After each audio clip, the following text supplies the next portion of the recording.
Hey guys, Everything Apple Pro here, and today Apple announced the new iPhone 11 Pro series and the iPhone 11. In this video, I'd like to go ahead and compare the two, see how much more you're getting for the extra $400. There's now an even bigger difference in prices between the two, and a lot of people are wondering, is it worth the extra $400? So at this point, from what we know before release, I've compiled all of the differences and would like to talk to you about those. A funny thing that I noticed is now that everything Apple is Pro, technically their entire lineup has a Pro attached to it besides AirPods. It's funny that my name is Everything Apple Pro. Anyways, so the iPhone 11 is ridiculously good. Like for $699, that's a very formidable price for this type of smartphone for what you're getting features-wise. And I'm sorry about the re-upload. I mistook it for $599, not sure where I got that from. This is a $700 smartphone, not $600. Now these devices do not have as many differences as the iPhone XR did with the XS, so this should be a little simpler.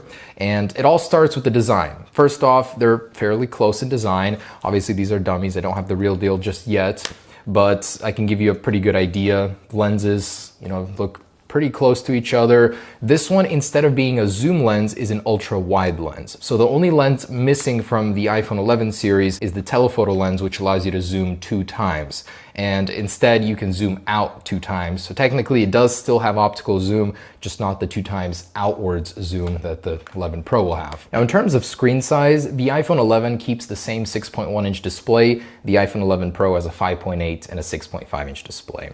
It's perfectly nestled between the two. It's very comfortable. If you can't decide between a very large display or a smallish display, it's definitely a good blend in between them. And a lot of people that had XRs really have nothing to complain. Like it's a good size. Aside from the thick bezels, which the iPhone 11 Pro has slightly thinner bezels, same as the XS essentially here, you're really getting a fantastic display for $600. Not much to complain about at all. The biggest difference here being that it's an LCD display. This one is Apple's new Super Retina XDR display, which is borrowing some calibration techniques from their new Mac Pro display, and it's supposedly the best display ever on a smartphone. It's using Samsung's latest technology panels, the same ones found in the Galaxy Note 10 series, so it's the latest technology, and it gets even brighter than the XS. So this can go up to 1200 nits now versus before 625, and on average content, non-HDR content, you're gonna see around 800 nits. So Apple is touting it as an even better display in direct sunlight, better than that of the iPhone 11 here. This one can only get up to 625 nits.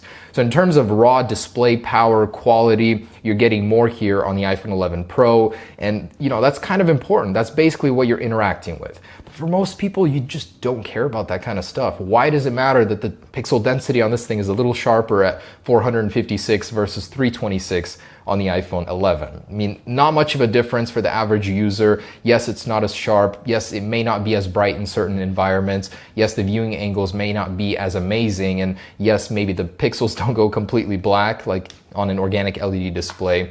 But it's still a fantastic display, one of the best in modern smartphones. So for most people that have had the iPhone XR, they haven't really complained about the display. You're getting a trade-off. If you want a better display, upgrade to the better iPhone. But just wanted to say, yes, it's an inferior display, but everyone in the past has pretty much had a good experience with it. So don't really worry about that too much. And it's a good sizing, just fantastic display for an LCD.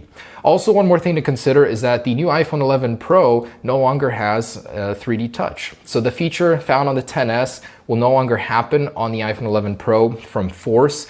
It's replaced by a feature called Smart Touch. So just like on the iPhone XR, you hold an icon and then you get the same contextual menu. It's definitely not as intuitive as 3D Touch, having to hold and wait, but iOS 13 levels that playing field. It's all right. Like you'll get used to it pretty quick. Replaces 3D Touch for most areas. That's a non-factor when deciding between the two. Also, one thing to consider is finishes. The iPhone 11 has 6 colors. The iPhone 11 Pro only has 4, one of them being the new midnight green color. Looks fantastic, and the rest we've already seen: space gray, gold, and silver. Although this one, the color palette is entirely different. Even the yellow is a different shade now. It's not as vibrant, more muted, more of a pastel color palette on the iPhone 11 series. I actually really like it. And in person, looks really good, just not as vibrant. Looks a little like it was washed out, but still pretty cool. Also in terms of feeling, the iPhone 11 Pro is gonna have that matte backing, and that's probably one of the best things about the iPhone when you pick it up. A lot of people are saying it just feels different because of that. Very nice premium coating here. And inside of the lens, it's a gloss coating, clear but gloss look. Now on the iPhone 11, it's exactly reversed. So on the back, it's a gloss feeling, just like on the iPhone XR. And in the camera lens, it's a matte feeling. So it's a reversed finish, kind of a nice little touch there on the lineup. I like that. And both of these models will be sharing the world's toughest glass on a smartphone ever. So Apple is machining this glass out of a single solid block of glass, which is interesting. I don't know if any other smartphone has done something similar. Looks very cool. And as a result, Apple has implemented its latest dual ion technology. You're getting the strongest glass on both the front and the back. So that's a non-factor when deciding between them. In terms of durability though, the difference is that the iPhone 11 Pro can be submerged up to 4 meters for 30 minutes, whereas the iPhone 11 can only be for 2. Although that's even an upgrade over the XR, which had a 1 meter submersion for 30 minutes. So either way, you're getting water resistance on both. It's just if you're actually planning on going in a pool, maybe with some actual depth, the 11 Pro would be the one to consider. I still would use a case on both. My XS Max just went belly up in the bath from some very light water damage. I don't understand why. So I personally wouldn't even trust that. And also materials for the borders. The iPhone 11 is still aluminum, a matte aluminum feeling. The 11 Pro is a glossy stainless steel. That adds more heft, but gives it more of a premium feeling over the base model 11. When it comes to cameras, these are closer than you think. The only thing missing is the telephoto 2x zoom lens. Both are getting the new ultra-wide lens camera. So that's an upgrade, a huge upgrade, even from the XR series to the iPhone 11. Now, that surprised me. I didn't think it'd be getting that ultra-wide lens, and Apple's really giving you a value here. Both are getting all of those new software tricks, night mode feature, and the flash unit itself is growing in intensity by 36%. So that'll be 36% brighter on both. Front-facing cameras are being upgraded to 12 megapixels on both. So all around, you're getting some huge camera upgrades regardless of which iPhone you choose. That's good. If you want that little bit of extra zoom by 2 times, the iPhone 11 Pro, of course, is the one to go for. And one feature that wasn't entirely clear was Deep Fusion, a feature coming to the 11 Pro. Not sure if it's coming to the 11, where 9 images are combined to make the perfect photo every single time. 4 of those being taken before the shutter button is even pressed.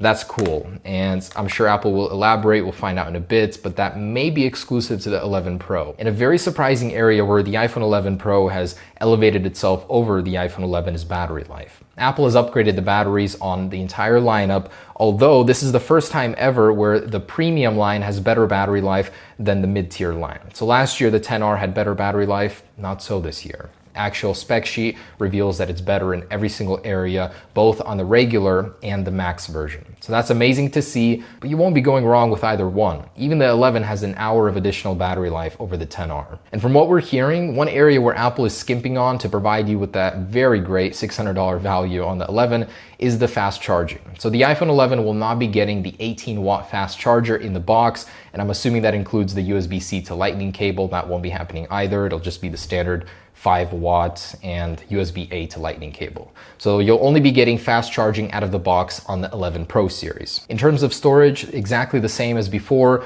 The iPhone 11 starting at 64 gigabytes, 128 and topping out at 256. Here you're getting more flexibility, so you're going from 64 to 256 to 512 gigabytes, but of course you're going to be paying dearly for that as storage is not cheap. Pricing here is the most surprising part of the iPhone 11 release. $700 starting point, well, $699. That's $50 less than its predecessor, the iPhone XR. That's amazing. You know, you would expect it to be higher, even the same, but not lower. So Apple has really outdone themselves in terms of that, and I think that this is going to be a huge, huge winner.